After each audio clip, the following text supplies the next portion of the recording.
Process Mahakumbh अब अपने समाप्ति की ओर आगे बढ़ रहा है। 8 दिन मात्र बचे हैं और ऐसे में महाकुंभ खत्म होने के बाद क्या होता है अखाड़ों का, साधु संतों का, जगत गुरु का और इसके अलावा कैसे आखिरी दिन की पूजा होती है, हमारे साथ बात करने के लिए जगत गुरु महामंडलेश्वर हिमांगी शकी जी हैं। माँ, क्या होता है पूरा प्रोसेस आखिरी दिन का, कौन सी विशेष पूजा होती है, धर्म ध्वजा क्या होता है, कैसे उसे उतारा जाता है, उसके बारे में जरा बताइए। देखिए कैसे है, जब हम लोग आते हैं तो हवन यज्ञ होता है, पूजा भूमि पूजन होती है, माँ गंगा की पूजा की जाती है और हम लोग आज्ञा लेते हैं कि भाई अब इस जगह पे हम आपके स्थान पे इतने इतने समय तक विराज रहे हैं। पूजा पाठ करके हम एक ध्वज आरोहण करते हैं, ध्वज पूजा होती है कि उस ध्वज के अंतर्गत हम यहाँ अब विराजे हैं। वैसा शंखनाद पूरे विश्व में होता है। लोगों को पता चलता है कि इनका अखाड़ा अब यहाँ पे स्थापित हो चुका है, धर्म ध्वजा की पूजा हुई है, हवन यज्ञ हुआ है और भंडारे का वितरण भी होता है उस इसी तरह से जब कुंभ का विश्राम होता है और तो उसके बाद उस दौरान क्या होता है, वापस से एक महायज्ञ होता है, बड़ा एक भंडारा, भव्य भंडारा होता है और लोगों को बुलाया जाता है भंडारे में।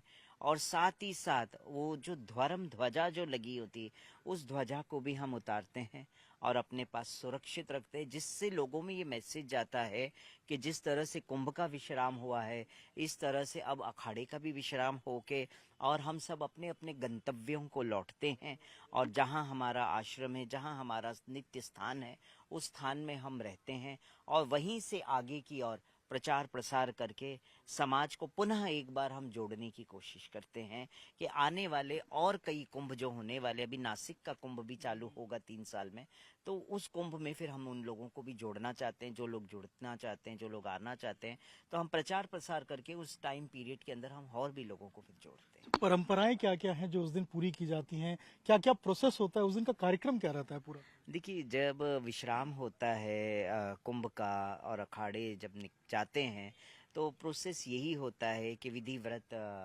महायज्ञ किया जाता है और प्रसाद का भंडारे का भी होता है। भंडारे में कभी कभी क्या होता है, मेन महत्व होता है कड़ी चावल का महत्व होता है, वो कड़ी चावल का वितरण ज़्यादा होता है क्योंकि कड़ी और जो चावल जो होता है, कड़ी शुद्ध मानी जाती है जिसमें हम प्याज लहसुन का इस्तेमाल नहीं होता, बिना प्याज लहसुन का वो एक शुद्ध शाकाहारी भोजन होता है, उसका प्रसाद रूपी वितरण होता है सब में।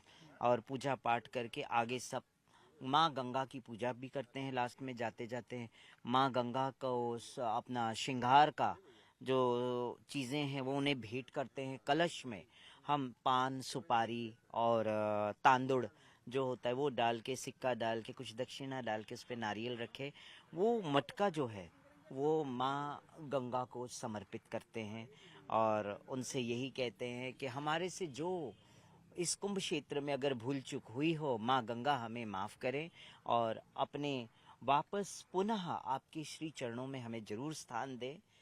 इस तरह का उनसे प्रार्थना करते हैं और आज्ञा लेते हैं और फिर चल पड़ते हैं। अच्छा, एक बड़ा सवाल लोग ये भी जानना चाहते हैं कि जब ये महाकुंभ अपने विश्राम की तरफ आगे बढ़ता है, विश्राम करता है, उस वक्त जो नागा साधु होते हैं, जो संत महात्मा होते हैं, महामंडलेश्वर आप जैसे, जो क्या करते हैं, फिर कहाँ जाते हैं और आगे का क्या उनकी रणनीति होती है, कहाँ रुकते हैं वो? देखिए नागा साधुओं की बातें तो उनका अपना एक अलग जीवन शैली होता है और नागा साधुओं का जो जीवन शैली होता है वो एक विरक्त होते हैं। वो अपने मतलब कैसे है, जैसे पहाड़ों में कंदराओं में जाके अपना वो लोग रहते हैं, वो समाज के सामने नहीं आते। समाज के सामने कौन आता है?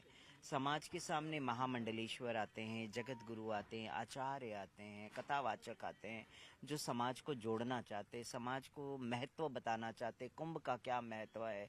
अगर हम कुंभ की बात करते हैं तो कुंभ की शुरुआत भी हम और आप देखते हैं कि सागर मंथन से हुई। अमृत के लिए देवता तो असुर दोनों में लड़ाई हुई, से ही वो कुंभ निकला।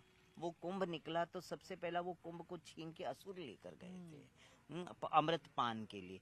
जब वो असुर लेकर गए तो असुर जब लेके जा रहे थे तो कई जगहों पे जहाँ हम कुंभ करते हैं उन स्थानों में वो बूंदे गिरी, वो बूंदे गिरी। तो इस तरह से हम वो कुंभ का शुरुआत होता है। तो आज भी हम देखते हैं जब कुंभ की शुरुआत होती है तो युद्ध से ही होती है। अभी भी आपने देखा होगा जब कुंभ की शुरुआत हुई तो कितना बड़ा महायुद्ध हो गया, एक दूसरे को मारा मारी, ये सब मतलब कैसे होता है। हम दूसरों को तो बोलते हैं, मगर जो संत है, जो वाकई में अपने आप को संत मानते हैं, वो समाज के लिए एक उदाहरण बनते हैं। मगर जब कैमरा और सोशल मीडिया के सामने मार पिटाई होती है तो समाज के लिए ये बहुत बड़ा गलत मैसेज चला जाता है ना। अच्छा, एक और सवाल है कि जो आखिरी दिन पूर्णाहुति की हवन होती है, वो क्या होती है? उस हवन का कार्यक्रम क्या होता है और कैसे पूजा की जाती है उस हवन में? देखिए, जैसे हम लोग सब हवन यज्ञ करते हैं, शांति पूजा करते हैं, तो इस तरह से ही वो हवन यज्ञ पूजा होती है। जैसे आम हम लोग जो हवन यज्ञ करते हैं, वैसे ही वो यज्ञ की पूजा होती। माँ गंगा के नाम की भी आहुति डाली जाती है और विश्व कल्याण हेतु भी हम आहुतियाँ डालते हैं। हमारा भी प्लान चल रहा है कि हम भी अब यज्ञ करें कल, और जितना हो सके यज्ञ करके, और जो लोग इस संसार में यहाँ पर आए, जो भगदड़ हुई, जो मरे हैं, उनके नाम का हम चाहते हैं कि हम भी पिंड दान करें, उनके नाम का यज्ञ करें, और यज्ञ करके उन आत्माओं की शांति हेतु हम वो करके फिर हम यहाँ से प्रस्थान करें, ऐसा हमारा मत है।